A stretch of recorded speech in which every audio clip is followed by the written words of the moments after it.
As a family man, I've given into the idea of buying a minivan. Kind of like getting your flu shot or going to a Michael Bublé concert with your wife. It's not something I like, but I've accepted it. There are alternatives though for people who simply can't stomach the idea of a minivan, but still need to move 7 people and their gear. They're called full-size crossovers. And like an old wagon or what the Chevy Suburban used to be, these are workhorses. And there's a lot of choice out there today. So many, in fact, that on this very gray, very rainy day, we decided to bring together the extremes of the all-wheel drive full-size crossover world. The wagon-like Ford Flex, the car-based truck-like Honda Pilot, and the car-like and truck-based Dodge Durango. Of the 3 vehicles we have here today, this Honda Pilot is the most truck-like. And I don't mean that it drives poorly or it drinks fuel, it's just one of the most upright, tallest vehicles in the segment. So this Canadian-built Ford Flex is a pretty good example of where the crossovers sort of evolved to. If you read between the lines, it's basically a Ford Taurus wagon, or as close as you'll ever get anymore. I mean, for some reason, wagons have sort of fallen out of fashion, and crossovers, these ugly, tall, boxy, impractical things have sort of taken over the market.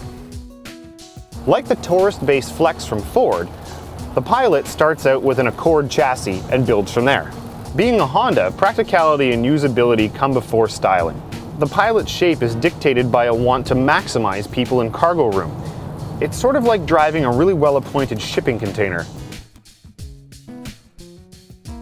The Durango is a solid example of what crossovers do best, and that's finding a solid middle ground between a sedan and a full-blown SUV or truck. The idea is really to combine the best traits of both. The Citadel has an interior that rivals Chrysler's 300 in terms of appointments and features, and at the same time, the chassis is based on the excellent Jeep Grand Cherokee, and it offers class-leading towing muscle. It's also one of the few crossovers in the segment that still offers a V8 engine. Right, and another thing about this, the EcoBoost V6, it's actually got more power than the optional V8 Hemi in the Durango, so take that. Even with kids in the 3rd row seat, the Pilot has the most cargo room of our trio. Do remember that crossovers like this have high ground clearance, which means they're going to be able to tackle the cottage road without issue. Do remember though that some folks are going to have to climb up into the seats, which means that it could be difficult to get Grandma and Grandpa into the car. For anyone who still wants like a low, lean, slick-looking wagon, this is really all there is. There is a catch though, of course there's a catch. This thing starts at 30,000 Canadian, and that's a big chunk of change. But you do get, like, I don't know if you can see behind me, but there's basically like a stretch limo. There's 3 rows of seats, and with this thing it looks like Ford has finally decided to build a car that you could actually put your, kids in the back of. One thing to remember when shopping in this segment is that a little extra muscle is helpful if you find yourself hauling 7 people and their cargo. Those extra passengers are really going to add some weight to the vehicle, which you're not going to feel on an initial test drive. As tedious as it is, crunching numbers really is key when you're shopping for a 7-seater. A prime example, Dodge is trumpeting its all-new high-tech V6 in the Durango, and Ford is spending, millions promoting the green cred of the EcoBoost engines. The thing is this Honda Pilot with its old-fashioned V6 engine is actually the most efficient entry in our test, by a small margin.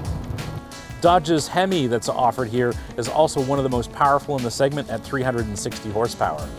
But our Citadel tester is equipped with a V6, not the Hemi. It makes 290 horsepower, 260 pound-feet of torque. That's fine when it's just you and your cup of coffee. But if you find yourself loaded with passengers or you're towing something, what you'll find is real-world fuel economy is about the same as the Hemi, simply because you're making the V6 work harder. Okay, so there's a lot of things that are annoying about the Flex. Sure, it's like the high-tech stuff is complicated and very expensive. To get the full jam EcoBoost all-wheel drive, that starts at 44 grand, which is a lot of coin. That said, I think it's still the best of the ones we've got here. I mean, Unlike the other two, it's practical, it's low, it's easy to get in and out of. The trunk liftover height there is really low. It's easy to get cargo back and forth. It's got the most room in terms of seating. The visibility is amazing. And it handles sort of the most normal, the most like, say it softly now, but the most like a wagon.